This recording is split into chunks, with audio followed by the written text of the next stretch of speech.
మహిళలపై జరుగుతున్న అఘాయిత్యాలు, అరాచకాలపై మహిళలపై చిన్నచూపు చూస్తున్నారని వైఎస్ఆర్సీపీ రాష్ట్ర మహిళా నాయకురాలు, మాజీ పార్టీ రాష్ట్ర మహిళా నాయకురాలు శైలజారెడ్డి తెలపడం జరిగింది. మహిళలను ఒక రకంగా మానసిక క్షోభకు గురి చేస్తూ వాళ్ళ ఆత్మహత్యలకు కూడా పాల్పడేంత ఘోరాతి ఘోరమైన చర్యలు జరుగుతున్నాయనేది మాత్రం వాస్తవం. చంద్రబాబు వస్తే కరువు వస్తుంది, కాటాకోదలు వస్తాయి, ఇది వస్తుంది అది వస్తుంది అనే దానికంటే ముందు మహిళలకు రక్షణ లేకుండా పోతుంది అనేది మాత్రం వాస్తవం. ఎందుకంటే గత 6 నెలల్లో చూస్తే ఎన్ని కేసులు నిన్నగాక మొన్న కిరణ్ రాయల్ ఇష్యూ జరిగిందంటే ఈరోజు మళ్ళీ టీడీపీ నేత అనుచరుడు అన్నమయ్య జిల్లాలోని మదనపల్లికి చెందిన ఎమ్మెల్యే గారి అనుచరుడు మురళి కొడుకైన గణేష్ ఈరోజు ఒక మహిళ పైన, ప్రేమించిన మహిళ పైన వాలంటైన్స్ డే రోజు ఇంత నీచంగా యాసిడ్ పోసి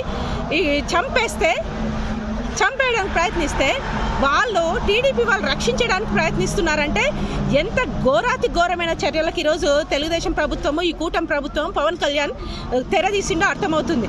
చంద్రబాబు ఏమో ఇలాంటి నమ్మక ద్రోహులను కాపాడుతాడు, పవన్ కళ్యాణ్ ఏమో ఆయన వత్తాసు పలుకుతూ ఆయనకు జయజాలు కొడుతున్న కిరణ్ రాయల్ లాంటి వాళ్ళని కాపాడుతాడు. ఇంకా మన అనితమ్మ ఒక ఉంది, ఆవిడనైతే అసలు ఇంకా ఎలా అంటే నాకు పదవి వచ్చింది చాలు, నాకు ప్రోటోకాల్ వచ్చింది చాలు, ఆంధ్ర రాష్ట్రం ఏమైపోయినా సరే, అంతకుముందు పైనుంచి కింద దాకా ఎగిరి దూకే అనిత హోంశాఖ మంత్రి ఈరోజు కళ్ళు మూసుకుందా అని అడుగుతున్నాం. ప్రశ్నించడానికే పెట్టాను అన్న పవన్ కళ్యాణ్ అడ్రస్ లేడు, డిప్యూటీ సీఎం అడ్రస్ లేడు. ఇక్కడ మహిళలకు అన్యాయం జరిగితే నేను ముందుంటా అన్న అనిత లేదు. మహిళల రక్షణ కోసమే ఈ ప్రభుత్వాన్ని ఏర్పాటు చేసిన అని చెప్పుకునే చంద్రబాబు నాయుడు, లోకేష్ బాబు లేరు. ఈరోజు రాష్ట్రం అంధకారంలో జరుగుతుంది. ఈరోజు రాష్ట్రం మహిళల పట్ల చిన్న చూపు చూస్తుంది. మహిళలకు రక్షణ లేకుండా పోయింది, భద్రత లేకుండా పోయింది. మేము ఒకటే హెచ్చరిస్తున్నాం, మహిళల వైపు కన్నెత్తి చూస్తే తల కోసేస్తాము అని చెప్పుకునే జగన్మోహన్ రెడ్డి గారి పాలనలో మహిళల రక్షణ ఎలా ఉండింది, ఈరోజు మహిళల ఓట్లతో పవర్లోకి వచ్చిన ఈ కూటమి ప్రభుత్వం పాలన ఎలా ఉందో స్పష్టంగా అర్థమవుతుంది.